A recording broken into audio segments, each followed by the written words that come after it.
اللاعب بوغرين بدون ما نتكلموا عليه، لاعب احسن ريكروتمون من ناحيه اللاعب اللي ثقيل، اللاعب اللي عنده واحد الوزن كبير في وسط الميدان وتعطي واحد الاضافه كبيره في الناحيه الهجوميه، اللاعب اللي تيخلي المدرب في واحد الاريحيه، تيخليه ياخذ ثقه.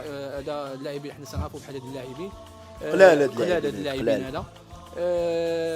تنظن بان مبارك حتى هو اضافه كبيره من ناحيه ديال وسط الميدان ديال فريق الرجاء البيضاوي، لاعب كما تنقولوا باللغه ديال الكره حريمي في وسط الميدان، تيعرف كيفاش يخرج البالون، كيفاش ياخذ البالون، كيفاش يوصل الفكره اللاعبين ديال الاطراف. ما كيلعبش لاتيرال، كيلعب بروفوندور، هادشي باش كيعجبني. وما كيلعبش طويل، تكلم عليها الكره رجويه ما عندهاش تما يخرج تلعب، ما خرجتيش تلعب ما عطاهاش لك، ما عطاهاش لك ويعطيها لك ويجي عندك. واللاعب الوسط الميدان تيضربهاش طويل، تيعطيها لك تيقول لك اجي خرج تلعب. حنا السيرجو ديالنا حنا ما كنلعبوش طويل، اجي تخدم اجي تخدم. حنا دوك بحال قلتي دوك اللي كيكونوا بحال السد، دوك خصك تلعب الكره ورا ظهرهم باش صافي هذاك مشى صافي الدور تشد الكره والدور بها. حتى بحال الكره المغربيه، الكره الرجاء الكره من الجول لا ديفونس وانت غادي طالع بها.